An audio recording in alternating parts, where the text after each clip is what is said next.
142-19-144 dari jurusan Perbankan Syariah kelas filsafat D. Di video kali ini saya akan menjawab dan menjelaskan jawaban pertanyaan UTS Filsafat Ekonomi Islam guna memenuhi tugas UTS. Baik, pertanyaan yang pertama, bagaimana Anda menjelaskan mengenai tauhid sebagai fondasi ekonomi Islam? Mengenai tauhid sebagai fondasi ekonomi Islam, bisa dijelaskan bahwa fondasi utama seluruh ajaran Islam adalah tauhid.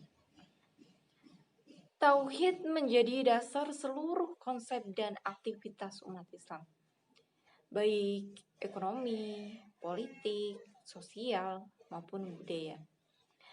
Dalam Al-Quran disebutkan bahwa tauhid merupakan filsafat fundamental dari ekonomi Islam. Mengapa tauhidlah sebagai prinsip pertama tata ekonomi yang menciptakan negara sejahtera pertama?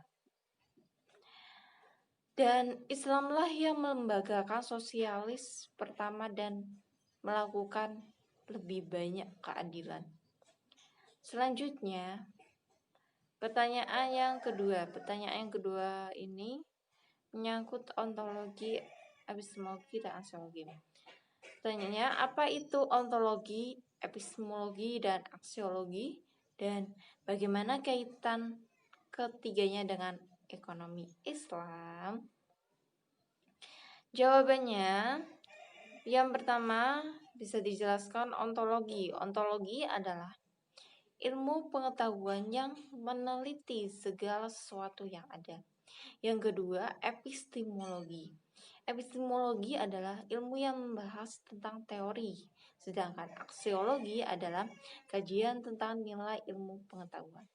Kemudian, kaitan dari ketiganya dengan pendekatan ontologi itu dijadikan sebagai acuan untuk menentukan hakikat dari ilmu ekonomi Islam itu sendiri. Sedangkan pendekatan yang kedua, epistemologi, dipergunakan untuk melihat prinsip-prinsip dasar, ciri-ciri, dan cara kerja ilmu ekonomi Islam. Dan yang ketiga, pendekatan aksiologis diperlukan untuk melihat fungsi dan kegunaan ilmu ekonomi Islam dalam menyelesaikan berbagai persoalan yang dihadapi manusia dalam kehidupan sehari-hari. Itu terus selanjutnya pertanyaan yang ketiga. Pertanyaan ketiga mengenai bagaimana strategi pembangunan ekonomi Islam dalam sudut pandang teologis, kosmologis, dan antropologis. Bisa dijelaskan terkait antara tiga aspek tersebut dalam pembangunan ekonomi di negara kita. Yang pertama, teologi. Teologi bahwa penjelasannya bahwa Tuhan itu sebagai pencipta manusia, alam semesta dan seisinya, yang dimana manusia itu berperan sebagai khalifah atau pemimpin untuk umat yang lain dan memanfaatkan alam semesta untuk memenuhi kebutuhan hidupnya. Yang kedua, kosmologi. Penjelasan dari kosmologi itu bahwa Tuhan itu menciptakan alam semesta dan seisinya untuk manusia gunakan sebagai sumber-sumber kebutuhan hidup manusia.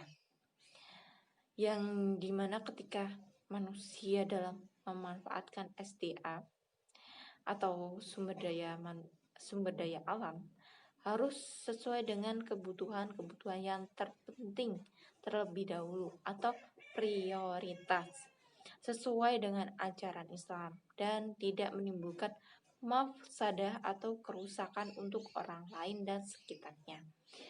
Terkait dengan pembangunan ekonomi di suatu negara, manusia harus mampu menjadi penggerak. Manusia harus mampu menjadi penggerak ke arah yang lebih baik dalam negaranya. dengan memanfaatkan segala macam sumber daya alam yang ada atau SDA yang ada, dengan memanfaatkan segala macam sumber daya manusia atau SDM. Yang ketiga, antropologi. Bisa dijelaskan bahwa Tuhan itu menciptakan manusia tak lain untuk beribadah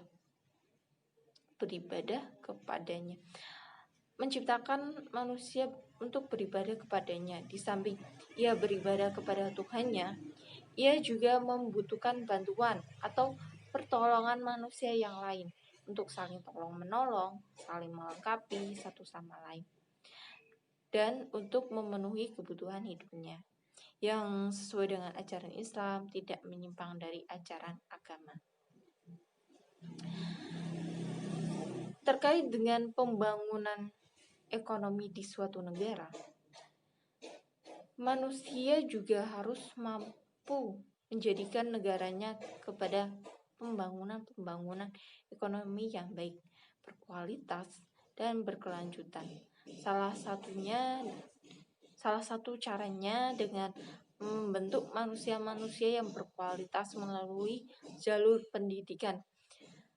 Selanjutnya, pertanyaan yang keempat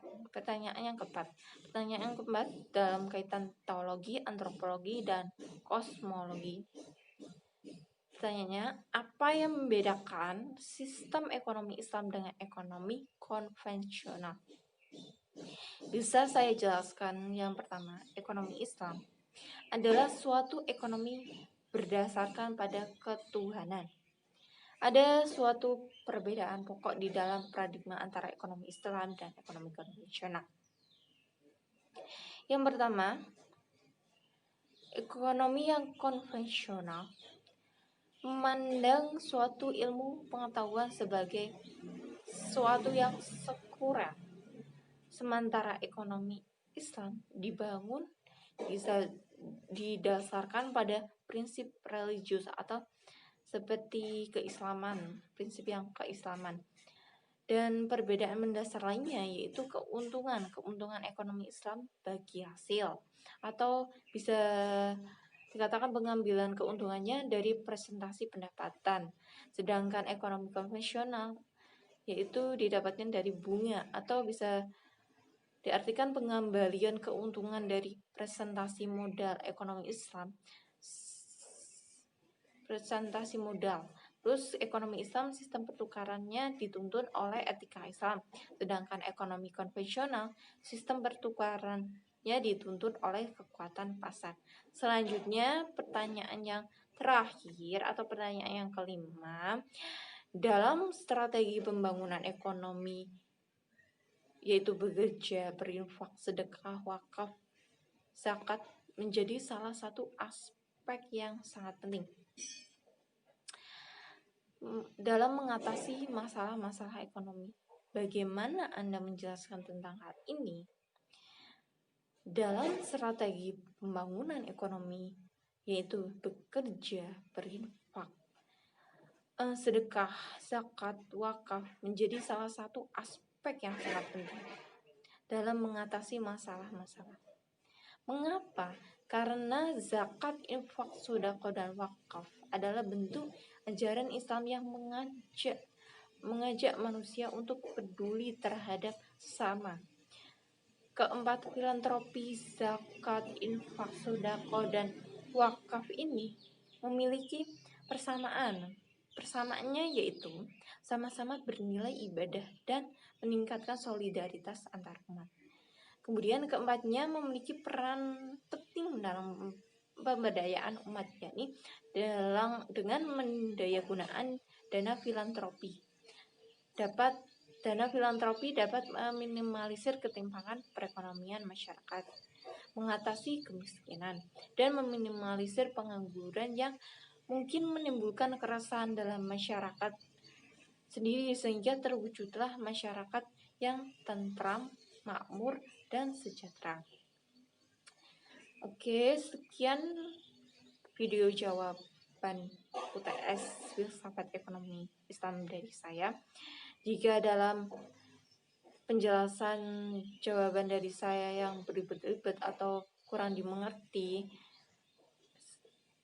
kurang jelas, kiranya mohon maaf. Wassalamualaikum warahmatullahi wabarakatuh.